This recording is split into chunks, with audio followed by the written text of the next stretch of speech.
बिस्मिल्लाहिर्रहमानिर्रहीम।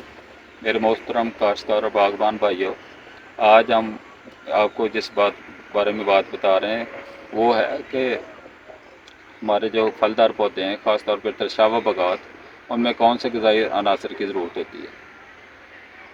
ग़िज़ाई अनासर को हम 3 ग्रुप्स में तकसीम करते हैं। पहले बड़े ग़िज़ाई अनासर हैं जिनमें नाइट्रोजन, फास्फोरस, पोटाश, और उसके बाद सेकेंडरी एलिमेंट्स हैं जिसमें सल्फ़र, मैग्नीशियम और कैल्शियम है। और इसके बाद जो खुराकी ग़िज़ा हैं, ग़िज़ाई अनासरा, वो ग़िज़ाई अनासर जो हैं वो थोड़ी मिक़दार में चाहिए होते हैं, लेकिन उनकी अहमियत भी ऐसे ही है जैसे ये बड़ी खाते नाइट्रोजन, फास्फोरस, पोटाश की शक्ल में डालते हैं।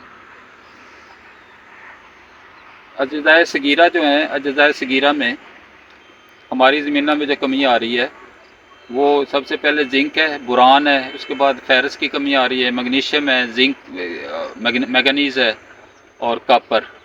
ये सारे ग़िज़ाई अनासर हैं, इनकी कमी हमारी ज़मीनों में हो रही, जिसकी वजह से पौधों की पैदावार में कमी आती है और फल की क्वालिटी में भी फ़र्क आता है।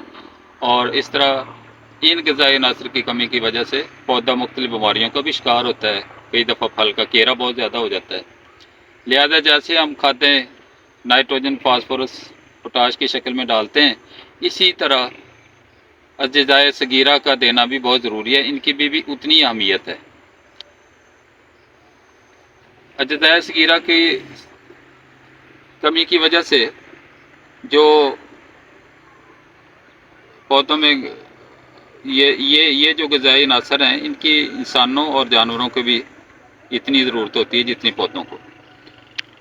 इसलिए हमारे फलों की क्वालिटी और मेयार को बेहतर करने के लिए ये जो, क्योंकि हमारी ज़मीनों की पीएच ज़्यादा है, सबसे अच्छी जो पौधे खुराक हासिल करते हैं वो 5.5 से 6.5 pH पे हासिल करते हैं, लेकिन हमारी ज़मीनों की pH 8, 8.5 से भी ज़्यादा है।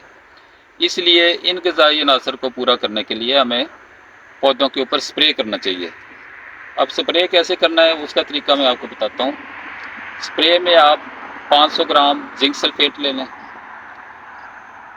400 ग्राम फेरस सल्फेट और कॉपर सल्फेट 400 ग्राम, बोरान 150 ग्राम या बोरेक्स की शक्ल में या बोरिक एसिड की शक्ल में, और मैंगनीज़ 150 ग्राम।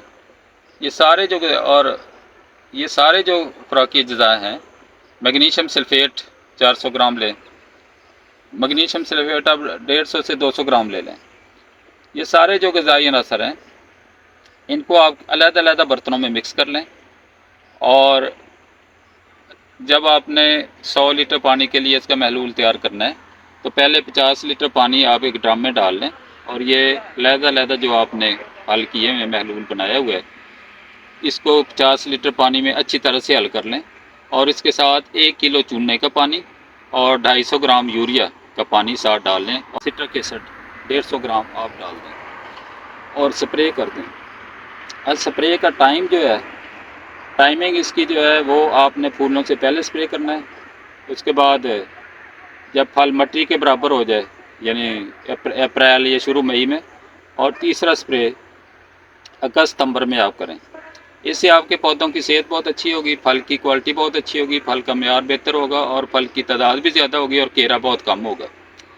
ये जो खुराकी अज़्ज़ा हैं, ज़्यादातर इनकी जो अलामात ज़ाहिर होती हैं, आप ये कैमरे में फोकस करें, ये ज़्यादातर आप देखेंगे कि जो पत्तों की रगें हैं वो सब्ज़ रहती हैं और बाकी पत्ता दरमियान में से पीला हो जाता है, जिसकी वजह से पौधे का खुराक बनाने का अमल भी डिस्टर्ब होता है और पौधा अपनी खुराक पूरी तरह से नहीं बना पाता। ये तमाम खुराकी अज़्ज़ा आपने अगर हासिल करने हैं तो आप हमसे भी रब्ता कर सकते हैं, पूरे पाकिस्तान से। ये खुराकी अज़्ज़ा आपको अच्छी कीमत पे हम मुहैया कर सकते हैं, जिसके लिए स्क्रीन पे नंबर दिया गया है। अल्लाह हाफ़िज़।